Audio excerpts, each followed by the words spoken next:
नमस्कार। जय मसीह की मैं आशा करता हूँ आप सभी अच्छे होंगे। और आज हम बहुत ही एक खास विषय पे चर्चा करने जा रहे हैं।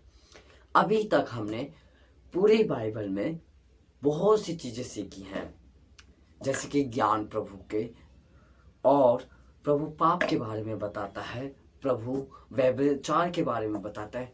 कई सारी चीज़ें हैं जो बार बार बताता है प्रभु, और हम मनुष्य को सीखने के लिए कहता है। आज मेरे प्रिय भाइयों, आज हम एक बहुत ही गंभीर और आत्मिक विषय पर बात करने आए हैं। ये कोई सामाजिक विषय नहीं, ये परमेश्वर के वचन से जुड़ा हुआ विषय है, परंतु प्रभु की समझ के अनुसार उसकी उपस्थिति को रखते हुए इस बात को समझे कि प्रभु वचन में क्या कह रहे हैं। आइए हम खुले दिल से सुनिए कि बाइबल की इस विषय में हमें क्या सिखलाती है। और विषय ये है कि बेईमान ना बनो और बेईमानी का पैसा मत खाओ।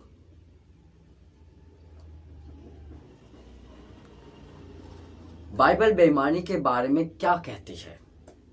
नीति वचन 11 का 1 में, छल का तराजू यहोवा को घृणित लगता है, परंतु सही बाट उससे प्रसन्नता प्राप्त करते हैं। इसका अर्थ है कि परमेश्वर को झूठ, धोखा और गलत कमाई पसंद नहीं है। अगर हम एक विश्वासी हैं तो हमारी पहचान ईमानदारी से होनी चाहिए।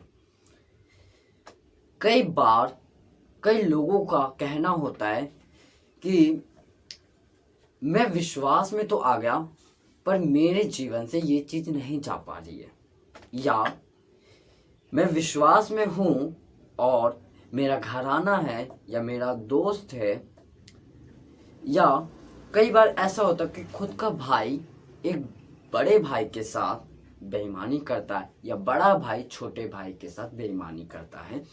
सिंपल से तरीके से कि एक चीज़ ली है जो मिलकर ली है दोनों ने, और उस चीज़ में बड़ा भाई 2 गुना पैसा बताता है। 10,000 चीज़ को 30,000 बताता है। सेम छोटा भाई भी यही करता है कि एक चीज़ लेते हैं दोनों मिलकर, और 5,000 वाली चीज़ को 15,000 बताते हैं, फॉर एग्जाम्पल। या फिर कभी कभी ऐसा होता है कि बिजनेस में प्रॉफिट होने के बाद बताते नहीं हैं कि हमने इतना प्रॉफिट कमाया है। क्यों? क्योंकि उन्हें लगता है यदि हमने बताया तो उस पैसे को बांटना पड़ेगा 2 जगह 3 जगह, जितने भाई हैं या जितने पार्टनर हैं। इसी चीज में, इसी साइकिल की इस चेन में उलझन आ जाती है, और ये शब्द आ जाता है बेईमानी का, या फिर झूठ, धोखा और गलत कमाई। परमेश्वर इन सब से अलग है, इन सब के खिलाफ है।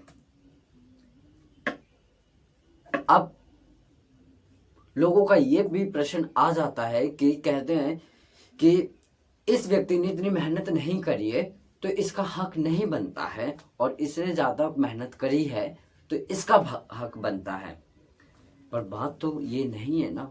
बात तो ये है कि दोनों एक ही काम को कर रहे हैं, एक काम को अंजाम दे रहे हैं। हालांकि ये बात सही है कि इसने ज़्यादा मेहनत करी है तो इसलिए इसको 1% ज़्यादा मिल जाना चाहिए, परंतु ये नहीं कि 1% से ज़्यादा कि दूसरे का हक भी छीन लिया जाए। क्या आप लोगों को पता है, इतनी सी भूल, इतनी सा आपकी लापरवाही किसी के दिल और मानसिक स्थिति में ठेस पहुंचाती है। आपके लिए उसका रूप क्या बन जाता है, क्या आप लोगों ने कभी सोचा है?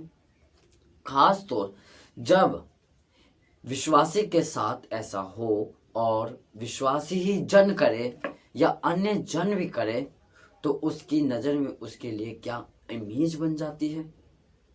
क्योंकि परमेश्वर का ज्ञान जिसने पा लिया है वो उस दर्द को सहन तो कर लेगा, पर उस धोखे को सहन करना बहुत मुश्किल है। आइए हम और प्रभु के वचनों की ओर बढ़ते हैं, उस विषय के बारे में जानेंगे जो विषय हमने रखा है कि बेईमान ना बनो और बेईमानी का पैसा मत खाओ। प्रभु का वचन और क्या कहता है। नीति वचन 10:2 भी कहता है, दुष्टता से प्राप्त धन लाभ से नहीं देता, पर धर्म मृत्यु से बचाता है। बेईमानी का पैसा कुछ समय के लिए सुख दे सकता है, पर वे आशीष नहीं देता, वह आशीष नहीं लाता। परमेश्वर की आशीष के बिना कोई भी धन हमें चैन नहीं दे सकता।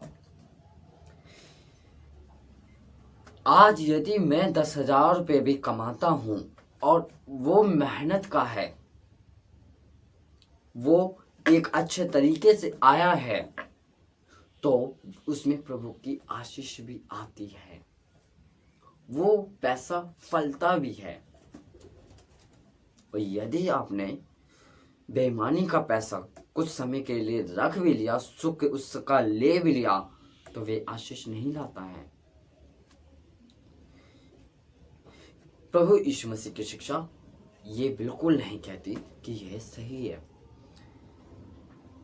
यीशु मसीह ने कहा है लूका 16:10 में, जो थोड़े में विश्वास योग्य हैं वे बहुत भी विश्वास योग्य हैं, और जो थोड़े में अधर्मी हैं वह बहुत में भी अधर्मी हैं।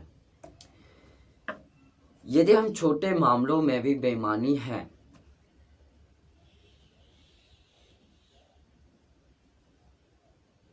तो हम परमेश्वर के सामने सही नहीं ठहर सकते।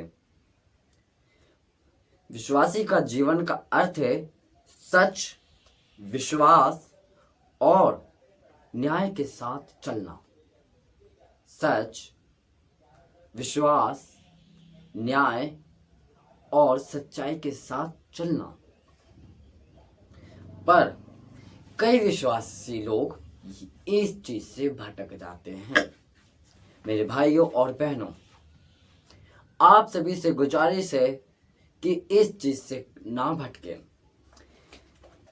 आने वाले समय में ये आपके जीवन का अहम हिस्सा बन चुका है। क्या आप लोगों को लगता है कि ये हल्की बात है? नहीं। प्रिय भाई और बहन, आज हम ये संदेश दूसरे के लिए नहीं, सबके लिए है। हम सबके लिए, मेरे लिए भी है, आपके लिए भी है, क्योंकि हम मनुष्य हैं। कई बार हमारे जीवन में ऐसा होता है, यदि हम लोगों को, यदि मुझे इस चीज की चेतावनी मिल जाती है कि मैंने बेईमानी करी है, तो इस चीज को सुधारने की कोशिश करूं, जिसका है उसको दूं। ये ना हो कि कोई बात नहीं, मेरे से हो गया तो मैं प्रभु से माफ मांग लेता हूं, पर मैं उस व्यक्ति का जिसका है उसको नहीं दूंगा। ये सबसे बड़ी भूल है आपकी, बहुत बड़ी गलती है आपकी। जो बीज डल गया है उस बीज को उठाया भी जा सकता है फल लाने से पहले।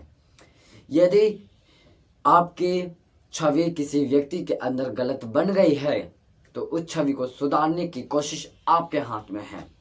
परमेश्वर के सामने इस विषय को लाइए कि मैं कैसे सुधार सकता हूं, और प्रभु को बहुत प्रेम और सामर्थ्य के साथ आपको बुद्धि देते हैं कि किस तरीके से करना चाहिए। और ये बात छिपी नहीं है कि आप जिसका गलत तरीके से ले रहे हैं उसे अच्छे तरीके से दे और माफ़ी मांगे परमेश्वर से कि प्रभु मुझसे गलती हुई है, अगली बार गलती ना हो। कभी कभी हमें लगता है कि ये छोटी गलती है, छोटा पैसा हमने बेईमान करा है, या हमने छोटे व्यक्ति का पैसा खाया है, कोई फर्क नहीं पड़ता क्योंकि वो छोटा व्यक्ति ताकतवर नहीं है। कैसे कर सकते हो आप लोग? मुझे जब मैं इस बात के लिए, इस विषय के लिए तैयारी कर रहा था, सच में अपने आप में और इस संसार के लोगों में बड़ी हंसी आ रही थी। क्या इतना संसार के लोग या मेरे से कभी होता है? क्या मैं इतना गिरा हुआ हूं कि मैं दूसरे का पैसा खाऊं?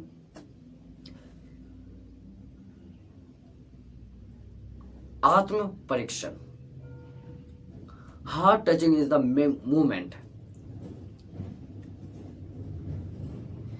अगर किसी का पैसा रोका गया है, अगर किसी का हक मारा गया है, तो बाइबल कहती है पहले जाकर अपने भाई से मेल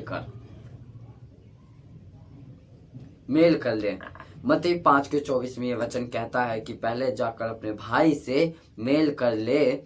आज भी समय है पश्चाताप करने का, सुधरने का और सही मार्ग पर लौटने का। मेरे भाइयों और बहनों, परमेश्वर का वचन कहता है कि आज भी हमारे पास समय है पश्चाताप करने का, सुधरने का और सही मार्ग पर लौटने का। पहला तीमुथियुस 6:6 भी ये वचन काफी बहुत ही पौलुस इस विनम्रता के साथ लिखता है कि भक्ति के साथ संतोष बड़ी कमाई है। बेईमान ना बनो, क्योंकि परमेश्वर सब देखता है, सब देखता है। वो तुम खुद परमेश्वर के सामने ये बोलते हो कि परमेश्वर मेरे साथ गलत हो रहा है, क्या आप ये चीज नहीं देख रहे हो और आप ये होने दे रहे हो? तो आप कैसे भूल सकते हो कि आपने जो बेईमानी करी है वो परमेश्वर ने नहीं देखा होगा? मेरे भाइयों, ये एक छोटी सी भूल आपके पूरे जीवन में प्रभाव लाती है। अभी भी मेरे पास, आप सभी के पास समय है कि हम लौट जाएं।